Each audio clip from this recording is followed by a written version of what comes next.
empiezan a surgir organizaciones como la OCDE, como el CEPAL, como el Fondo Monetario Internacional, el Banco Mundial,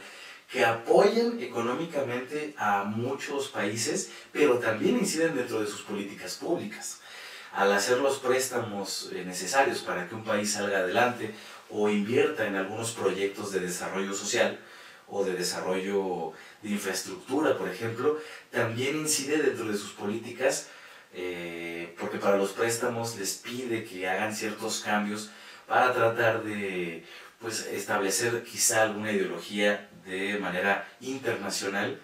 que vaya de la mano con los criterios del Fondo Monetario Internacional o del Banco Mundial. Entonces, vemos ya una súper especialización de la administración pública en donde tiene dos vertientes quizá, como un reloj de arena. En el centro está el gobierno, un Estado bien organizado, un Estado que puede estar en el mayor de los momentos elegido democráticamente, que es en estos momentos desde el siglo XX y XXI, lo que la manera de autogobernarse por el sistema de partidos o sistema parlamentario también. Y el centro de este reloj de arena es precisamente ese Estado regulador, que propone leyes para ellos mismos, de su función, de su conducir, de la administración de los recursos, también leyes para todos los ciudadanos por igual. Algunas de esas leyes se aplican en gran medida a los mismos gobernantes, salvo algunas excepciones como los foros políticos, pero por lo general casi todas las leyes se aplican para todos. Tienen una relación bien establecida entre el Estado y la sociedad en general, también un puente hacia la empresa, hacia la iniciativa privada, y todo esto dentro de un marco legislativo también internacional, sobre todo en las agrupaciones. Tenemos el caso de México, Estados Unidos y Canadá con el Tratado de Libre Comercio, la Unión Europea, como ya lo dije, obviamente en Europa, y algunos otros países y tratados que se hacen. Estos tratados son de los más conocidos, pero casi todos los países tienen tratados bilaterales entre muchos otros países. Esos no son tan conocidos, pero también hablan del intercambio de tecnología, del apoyo económico, a veces intercambios culturales, artísticos, educativos, capacitación política, en fin, infinidad de rubros en los que los estados inciden. También se amplió totalmente la estructura o el alcance del Estado para poder cubrir los sectores estratégicos, incidir en ellos, por un lado regularlos, sí, para promover su fomento, y por otro hasta el impulso, por ejemplo, en sectores como el campo, que es uno de los más golpeados, yo creo que a nivel mundial, y tratan de fomentar precisamente el impulso a esos sectores para asegurar la soberanía alimentaria, para asegurar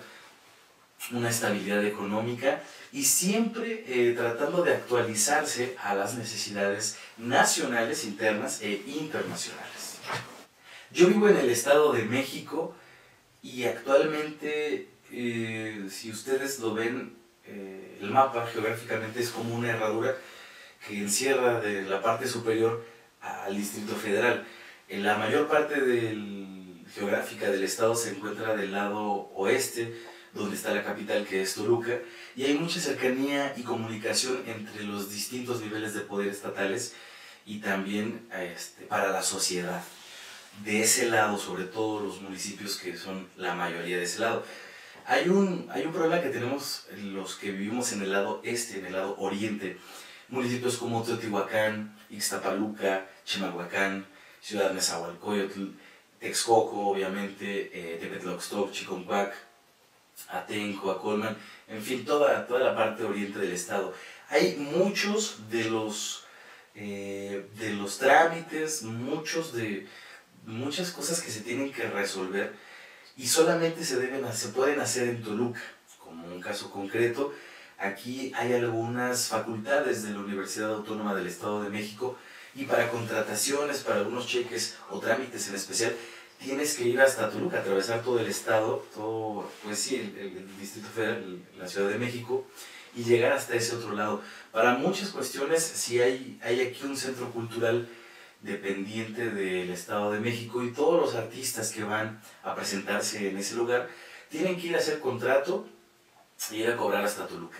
En ese sentido, creo que no el gobierno estatal o la administración pública debería de tomar en cuenta todos los municipios y todos los niveles de gobierno y de sociedad y de empresas de este lado, quizá con alguna vaso comunicante en donde pudiera estar en el centro del oriente, en el centro entre norte y sur del oriente del estado, donde pudieras hacer ese tipo de trámites, que fuera un brazo quizá que se desplegara en tanto administración pública, permeara en todos los niveles de la sociedad y también estableciera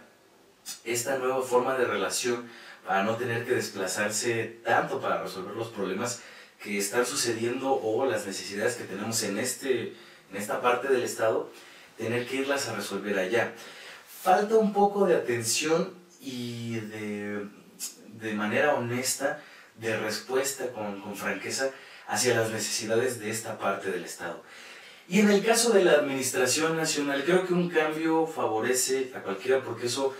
hace que se pueda fluir de diferente manera, que se reflexione dentro de la administración pública acerca de lo que se venía haciendo, de lo que se propone ahora y el nuevo rumbo del país. Si bien llevábamos bastantes años con el modelo neoliberal, un cambio de la estructura, un análisis profundo de la estructura de gobernanza y de administración pública puede ser un gran beneficio para todo el país. De entrada, los recortes de la burocracia, una burocracia que quizá no había sido especializada, no se había analizado a profundidad o evaluado su efectividad, su productividad. Ahora, con los recortes que ha habido a nivel federal, se puede hacer nuevos ajustes que permitan y dejen ver cuáles son las partes fundamentales, con cuánto personal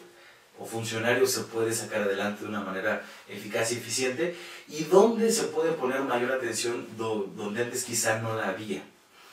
Eso por mi parte creo que es muy benéfico. Por otro lado también, como decía, si bien el modelo neoliberal en México había mantenido cierta estabilidad económica dentro del país, esta estabilidad, también hay que decirlo, estaba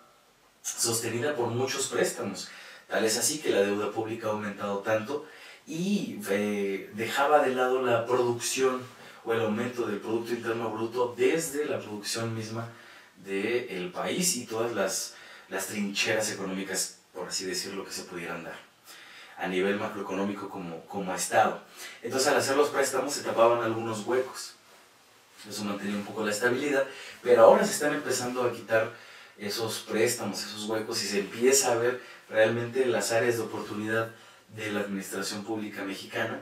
lo cual ayuda a atenderlas, por un lado, a reflexionar sobre la necesidad de ciertas medidas o de la implementación de nuevas medidas para poder sacar adelante el país de una manera también estable. Un proceso que va a durar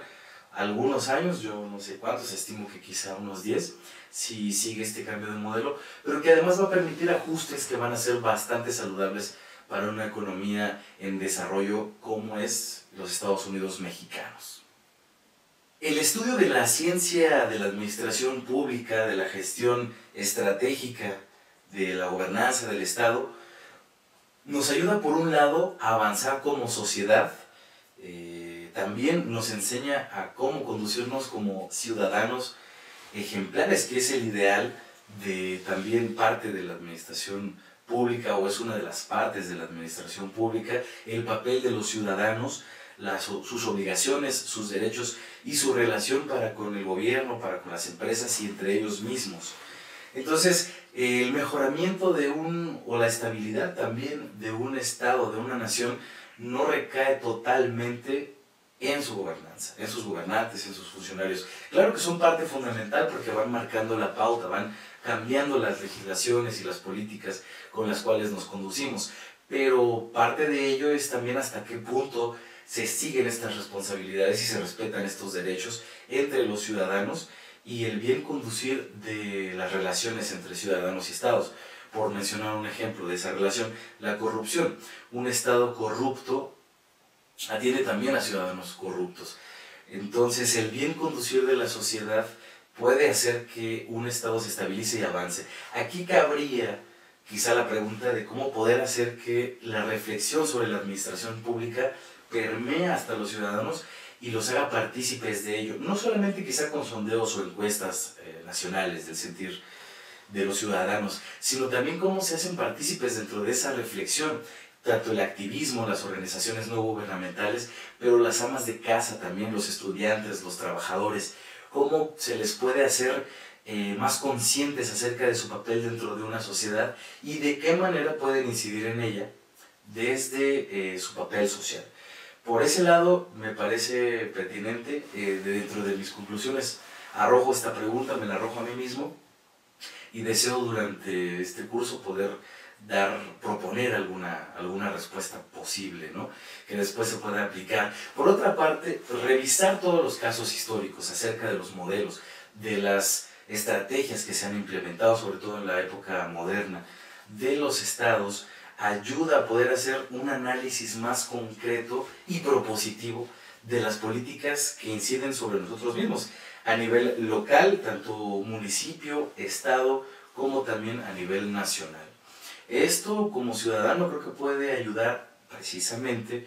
a que uno se incluya dentro de estas propuestas o acerque ciertas sugerencias para las políticas públicas, el mejoramiento de las leyes, de las relaciones entre todas las partes del Estado. Otra de las cosas que veo, si bien la administración empresarial ayuda, jala, impulsa al avance, a la actualización, a la profesionalización de la administración pública, creo que es digno de señalarse, o es necesario señalarse, que un Estado anquilosado, un Estado que no se ha actualizado, que no se ha profesionalizado, tiende no a desmoronarse, pero a tener huecos que pueden ser muy bien aprovechados por la administración empresarial, y que de no llevarse a cabo la implementación de leyes adecuadas, a lo mejor de negociaciones entre las partes empresariales y de la sociedad y del Estado, se puede llegar a algunos abusos, como el caso actual en nuestro país y en muchos, del aumento de las empresas de outsourcing, en donde tú vas a trabajar a una institución, a una empresa, pero en realidad hay una tercera que te contrata y te da contratos de 1 mes, 2 meses, 3 meses, en donde tenemos una legislación del trabajo, leyes laborales, que finalmente no se respetan, o se respetan, pero usando precisamente esos huecos. Una persona puede tener 10 años de experiencia real en una empresa, pero como se le dieron contratos temporales, no se acumulan. Habría que ver un sistema para los trabajadores que se acumularan, no importando cuántos contratos o cuántas empresas, finalmente que se acumule el trabajo en el trabajador y no en la empresa. Esa es otra de las conclusiones que encuentro, y tomar análisis de la forma en la que se conducen las empresas, no lo digo de otra manera, sino de tener un lazo más cercano entre las tres: sociedad, empresa y Estado, para avanzar juntos. Por supuesto que son necesarias las empresas que dan trabajo a muchas miles de personas, que quizá ni siquiera el gobierno federal puede hacerlo. Eso me queda clarísimo, y es algo que se agradece también, porque gracias a eso se fluye económicamente el país y aumenta su Producto Interno Bruto también. Pero habría que analizar el papel precisamente ético de la empresa, así como la administración pública reflexiona sobre la ética de la gobernanza y de estas relaciones, también un análisis ético acerca de la empresa y, como dije anteriormente, también de los ciudadanos, porque hasta ahora lo que he encontrado es que el análisis se vierte más sobre la estructura de gobierno, sobre las relaciones y el aprovechamiento de los recursos, de la promulgación de nuevas leyes. Pero claro, porque de ahí emana precisamente la administración pública, las nuevas leyes, las nuevas relaciones o la manera de conducirse. Pero entonces tendríamos que llevar esta reflexión ética de manera más profunda, como ya ha sido llevado en el gobierno, hacia la empresa, desde el gobierno, desde la administración pública, y hacia los ciudadanos. Esos son mis conclusiones y nuevos aprendizajes que comparto con ustedes. Muchísimas gracias. Les repito, mi nombre, soy Iván Primitivo González Romero, estudiante de la Universidad Virtual del Estado de Guanajuato, de la maestría en Administración y Políticas Públicas con enfoque en Gestión Política. Esta es una exposición para la materia de Teoría Política y Administración Pública.